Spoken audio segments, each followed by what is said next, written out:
And good evening again, and welcome into the UFC Fight Cards podcast presented by Orange Fire Media. I'm your host, Russ Renault, and welcome in here about 12:36 a.m. Central Time after the completion of UFC 300.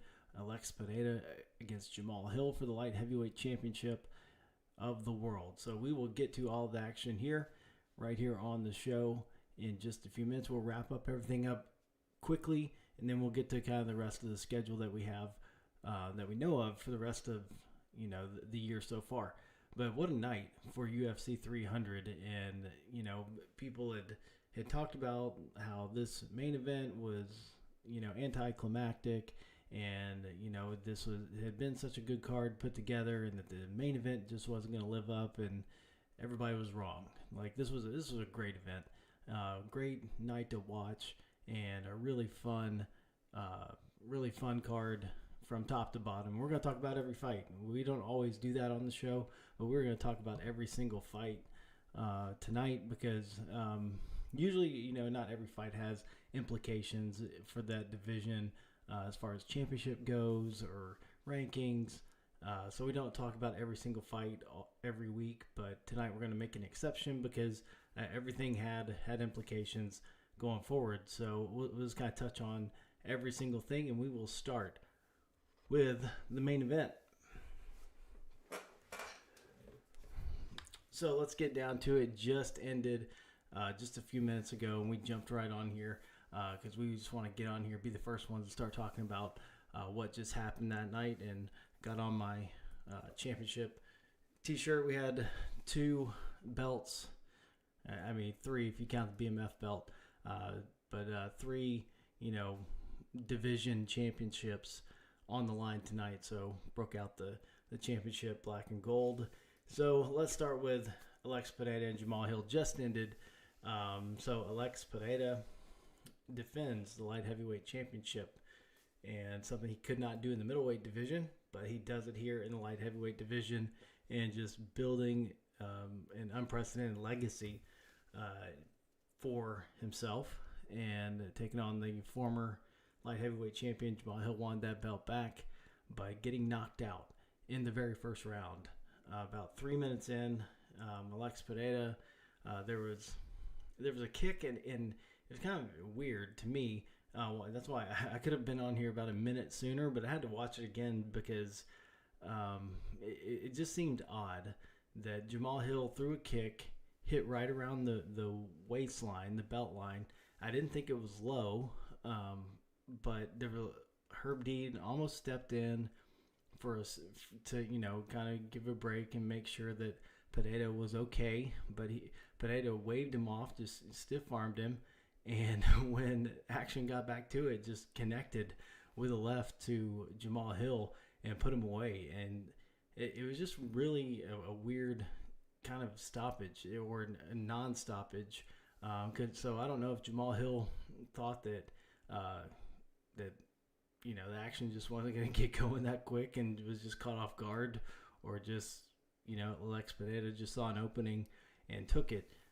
But whatever he did, he broke down the door and turned the lights out on Jamal Hill. So that was huge, because I was just thinking about getting ready for the show, which way would this go, and I think that now with Alex Pereira, I think that Magomed Ankalaev gets the next title shot, because I was thinking if Jamal Hill won, I think he had to run it with Yuri Prochazka, who we'll talk about here in a minute.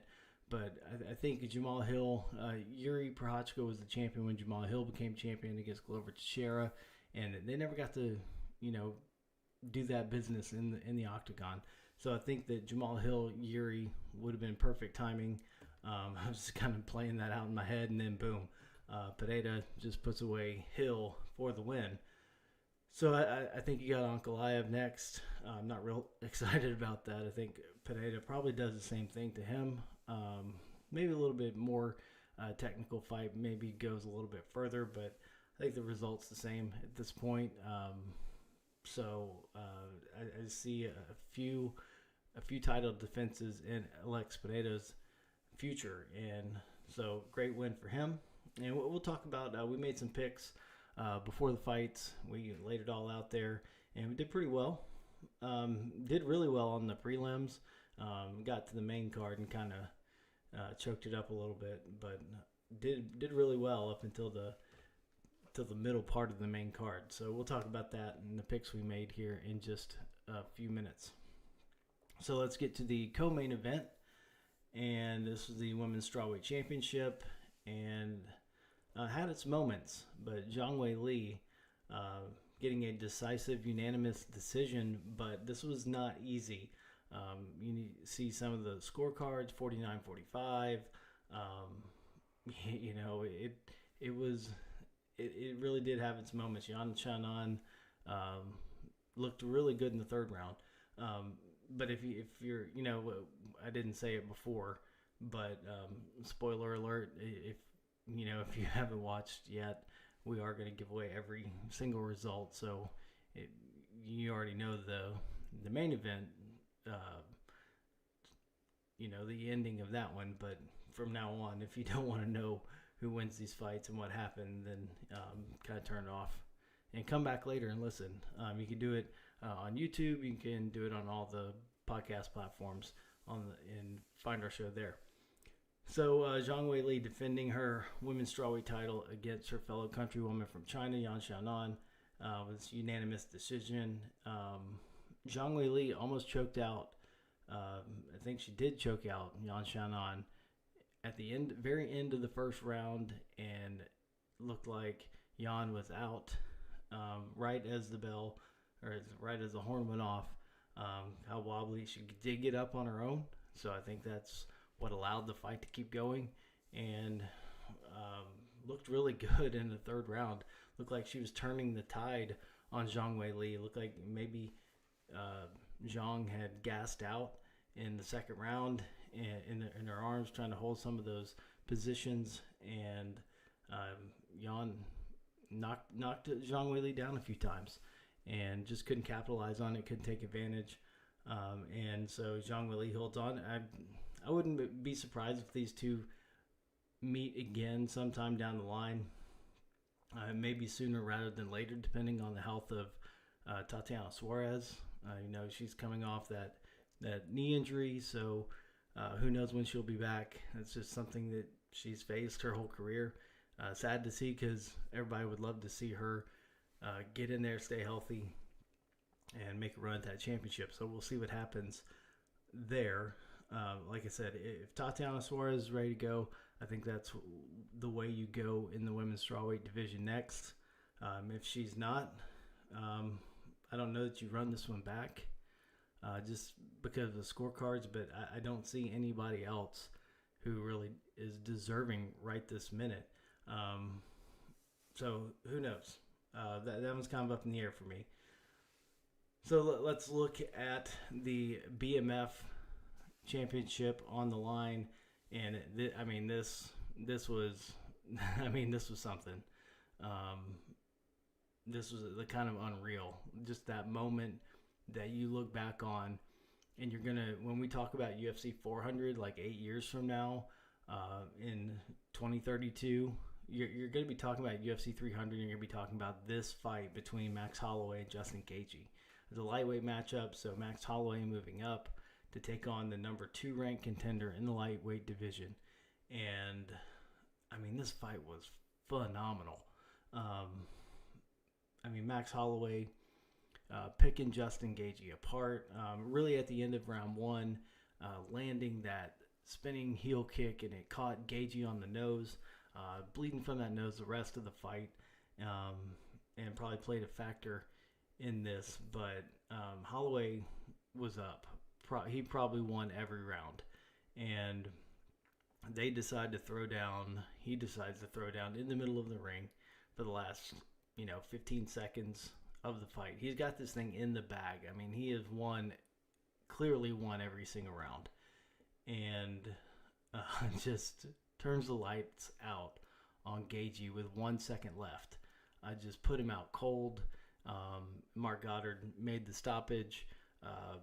Could have very easily, gone to the scorecards. Didn't need to, but he actually did call the stoppage with 1 second left. It's probably going to be the latest knockout that you'll ever see. I mean, you can only tie it from that point.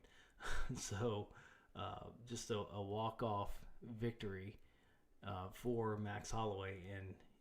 And like they said on the broadcast, he can do whatever he wants at this point in those two divisions, but he wants that featherweight title back. So he is, likely going to move down again and go back to featherweight and take on Ilia Topuria. I think he kind of feels like, since he had lost to Volkanovski 3 times, that Topuria got to skip the line and it did not have to face Max Holloway to get to Volkanovski. And so I think Holloway feels like there's some unfinished business there, and he has every right to go and get that, and that'd be pretty exciting to see. So looking forward to that. I mean, I watched Max Holloway win the featherweight title the first time when he defeated Jose Aldo and then defended against Jose Aldo. So really special to watch back then, back 2013. And I mean, he's still going strong at 32, so not going anywhere anytime soon. So huge fight coming up. We hope, between Max Holloway and Ilia Topuria. I think what that does, we'll talk about this next fight first, and then talk about the lightweight division. So, in that lightweight matchup, Arman Tsarukyan defeating Charles Oliveira via split decision. Charles almost had a guillotine sunk in the first round, but after that, it was kind of Tsarukyan controlling everything. So I think that Oliveira really made a statement with that, and I think based on that guillotine, made a case for, probably took round 1, then tried to sink in a submission late in the fight in the 3rd round, and had this, been a 5-round fight, would have been just another phenomenal fight on this card, and probably would have seen a stoppage at some point. But Oliveira taking that loss, Tsarukyan, now putting himself in line for the lightweight championship, going against Islam, but we'll see. Probably gonna have to take some time off after going 3 rounds with Oliveira. So I don't know. So Gaethje's out of the picture after that loss. He's like getting one over Oliveira or Tsarukyan, but Dustin Poirier's fresh. He hasn't fought since losing to Gaethje. And so that maybe Islam needs a fight. Islam has not fought since October, so you think that he needs to get in there and defend that belt. And so Poirier would make sense coming up in June. But Tsarukyan, if he wants to turn around that quickly and do that, then, I mean, obviously that would also make sense. But, I think Islam has to fight somebody soon. And this once-a-year stuff just isn't going to sit well with UFC fans, I don't think. It doesn't make him the most popular fighter, by any means. So then, we had a bad run right there. We picked against all of those. I just thought Yan Xiaonan was going to pull out something there and just catch it. She very well could have caught Zhang Weili. Caught her a few times, just couldn't put her away. I had Gaethje because I like Max Holloway so much. I picked against him because it just never goes well for me on a pay-per-view. And we had Oliveira.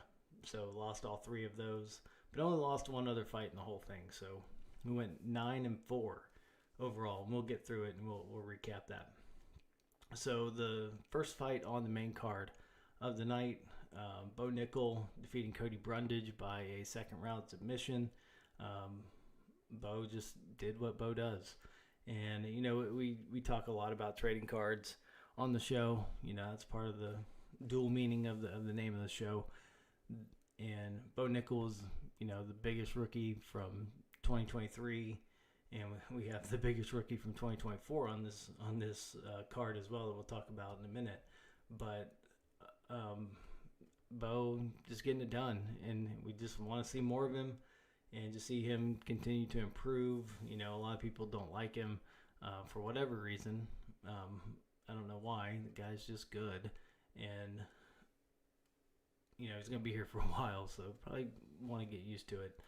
Um, so step up. I mean, top 15 would make some sense here, I believe, and so that's the next line of evolution in Bo Nickal's career, and I hope that's sooner rather than later.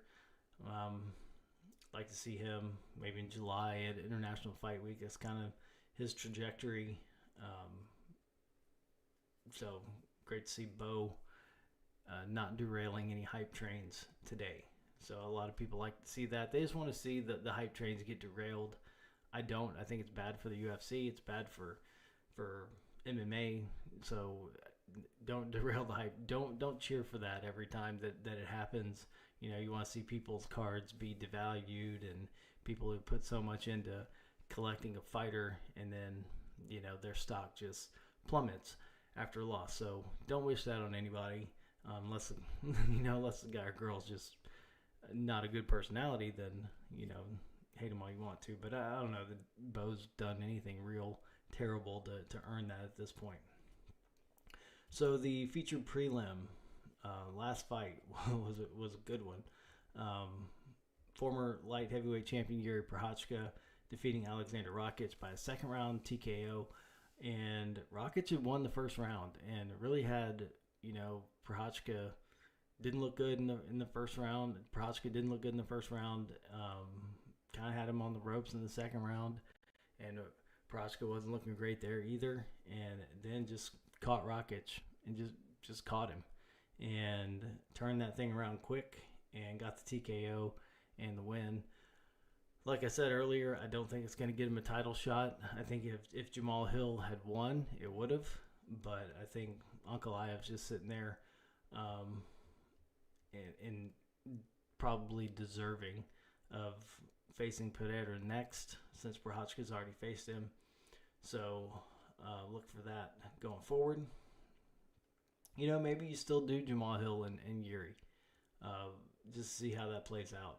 It wouldn't be a bad thing to have Pereira face Ankalaev and then Hill against Prochazka, and winner gets another shot. Who knows?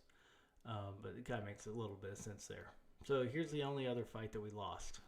We had we had picked the first 6 fights correctly, but the other one that we did not pick was this featherweight matchup between number 6 Calvin Kattar and the former bantamweight champion Aljamain Sterling. So I had picked Kattar to win this one, but just underestimated Aljo a little too much, and he did what he needed to do to get this unanimous decision. Kattar just didn't look all that great. Sterling was able to really control him and do what he wanted to. So I was impressed by what Sterling did. Tried to finish it off there in the third round too. I like that he didn't just sit there and be content with what he'd done up to that point, but he really did try to finish Kattar there in the closing minute of the fight.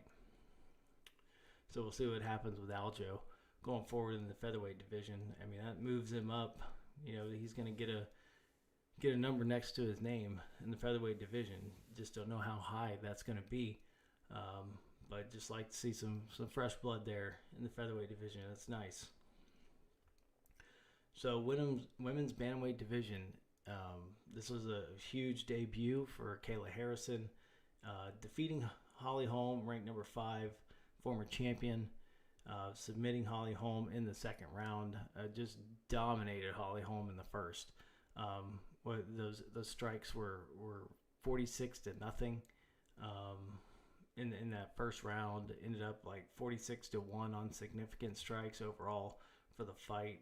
So just total domination by Kayla Harrison, and able to submit Holly Holm there in the second. So big things coming for her. Obviously, she called that she came here to win a title, and I don't see the UFC keeping her from that. So we'll see. You would think that we've got to see Raquel Pennington and Juliana Pena at some point, but we haven't seen Juliana in a while. I haven't even heard much about her. So if you just want to go ahead and run Rocky and Kayla, that's fine with me. That's what we want to see anyway. Um, so Kayla Harrison getting it done her debut. This one was really easy to call, and it ended up being a really easy fight.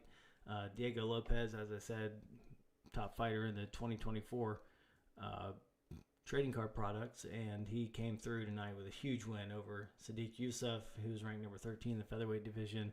TKO in the first round. Probably could have submitted him too. I think we had that as a sub. Look there in the comments. Yeah, I had Lopez by sub, but went inside the distance anyway. So gets a TKO in the first round. I just love watching him fight. I loved watching him fight his debut on short notice, and he just looks great. And really looking forward to seeing where he goes. He can go as high up as, whoever he fights next. Who cares? He'll have a number by his name next week anyway. So just put him against the best. I mean, he's good. I mean, he's got to work his way up there, but he looks great. So here we have this lightweight matchup between Renato Moicano, ranked number 13, against number 10, Jalen Turner. And Moicano pulls out the TKO in the second round. Turner had his moments where he looked good, but Moicano was able to. Turner probably won that first round easily, but Moicano turned the tables and getting the win. Comeback victory there for Moicano. So we picked that one correctly. Like I said, we picked the first 6 right. Women's strawweight matchup between number 4, Jessica Andrade, and number 6, Marina Rodriguez. This was a split decision. And so that one really could have gone either way. Really close fight. And as I thought it would be, that was probably the hardest one to pick. But we got that one right with Andrade. Didn't want to pick this one this way, but it worked out. We picked Bobby Green over Jim Miller. And Bobby Green with a very impressive performance over Jim Miller. Unanimous decision. Bobby Green ranked number 14 in that lightweight division. So Jim Miller able to compete in UFC 100, 200, and 300. Probably not going to make it to 400. So last fight that we'll talk about tonight, first one of the night. Picked this one right as well. 8th ranked bantamweight Davison Figueiredo defeating the former bantamweight champion Cody Garbrandt by a submission in the second round. So Davison Figueiredo getting the job done as we thought that he would. So it holds true. I was hoping Jamal Hill would win this matchup tonight against Pereira, but as I picked Pereira because I like Jamal Hill, and this never works out for me. The main event of the pay-per-view always goes the other way for me. So, and that held the form. So, went 9-4 overall. So, if you gamble on UFC fights, this is for entertainment purposes only. We just kind of throw out some information so that we can have a little fun and do a few picks. So, what we got wrong was Yan Xiaonan, and the reason why I did that is because I had picked... I didn't want to pick all the favorites. And so I either thought that it was going to be Oliveira, which I thought was the least likely, but it ended up happening. So I went with Yan Xiaonan just because there had to be an upset somewhere on the main card, right? And so we'd had belts change hands for the last few pay-per-views, and I thought that would happen in this one, and it didn't. So that's kind of why we ended up with a losing streak there. But like I said, went 9-4 overall, not too bad. I think we even got some of these right as far as some of the way we finished. So I'm just looking at the comments. We had Pereira by KO. It's the only one we got right there. But I mean, if you just go by stoppage, Harrison had a stoppage and Figueiredo had a stoppage, and we get Nickel by submission was correct, and Lopez we had by submission, but he went inside the distance and ended up getting the TKO. So had a few of those inside the distance correct.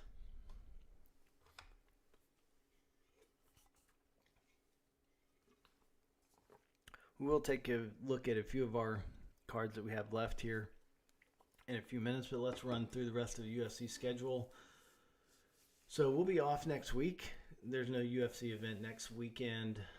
We'll actually, when the UFC returns, we'll be off for the next 2 weeks actually, because I'll be out of town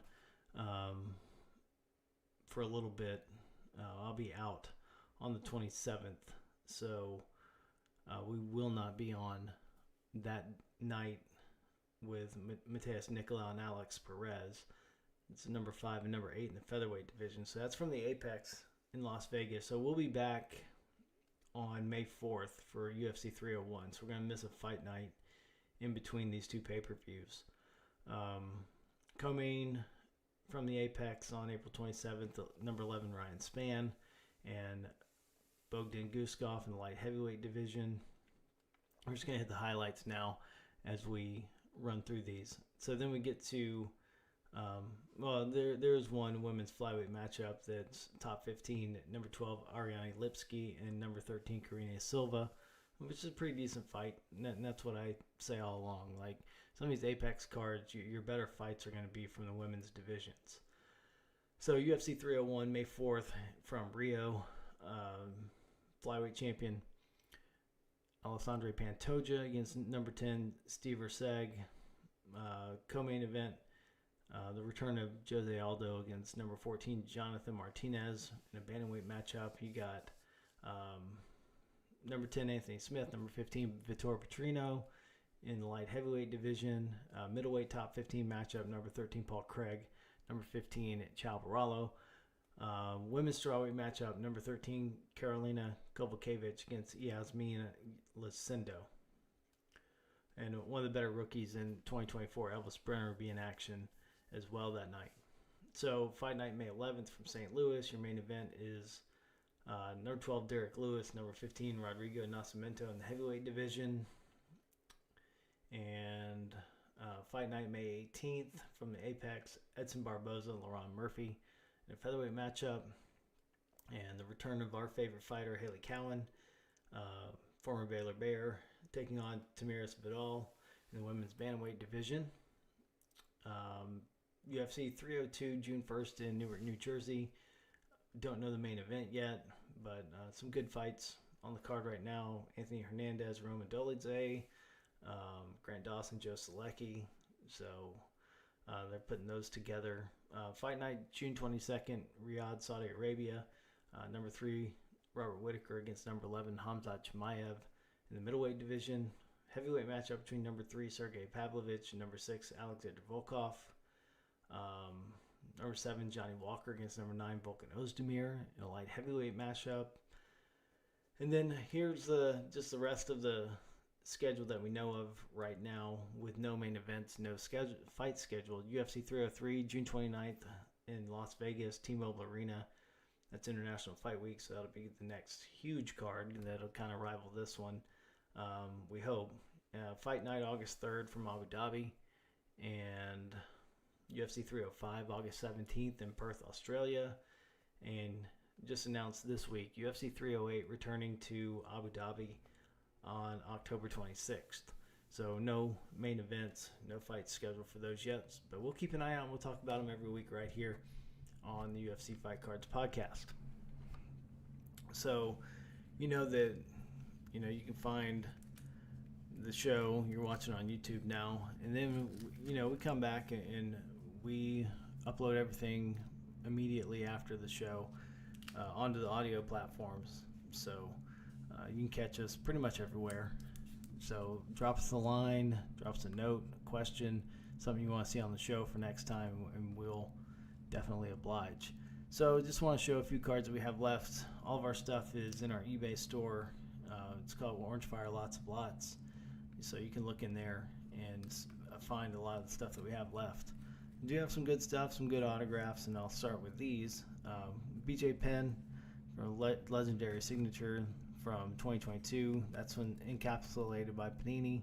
So that card has not been touched by these human hands.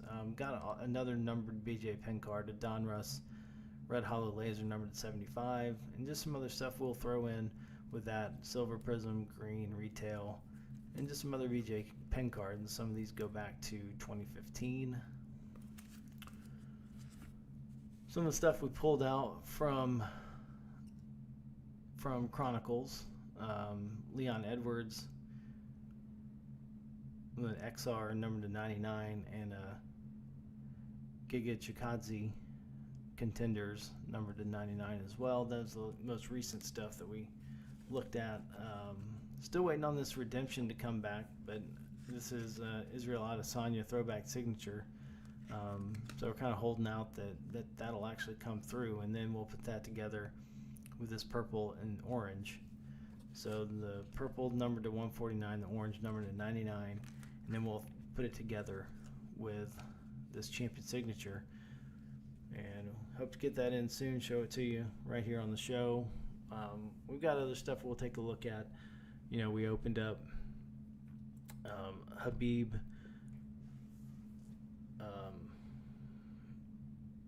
damage card that we had received back. We got that one back, and we opened that here on the show. So hopefully you enjoyed, seeing that. We'll probably show that off again as we still have it. But like I said, go check us out on eBay. And if you have a question about anything about the show, just anything that suggestion, question, anything, just email me directly, russ@orange-fire.com. You can find our website is orange-fire.com. And like I said, the eBay store is the best way to look at all the cards that we have available. There are a few that aren't listed, and we hope to have everything that we have in inventory listed here pretty soon. So thanks for this quick instant reaction. Went about 30 minutes tonight, and that was good, because that's what this card deserved. It was an awesome night, and hopefully you enjoyed the fights. Hopefully you enjoyed the show, and we will see you in a few weeks. So May 4th will be the next time that we get together, and you can catch us right here by subscribing to the UFC Fight Cards podcast presented by Orange Fire Media. And like I said, I'm your host, Russ Renault, and we will see you again real soon right here on YouTube and on all your audio podcast platforms. Good night, everybody, and we'll see you next time after the UFC fights.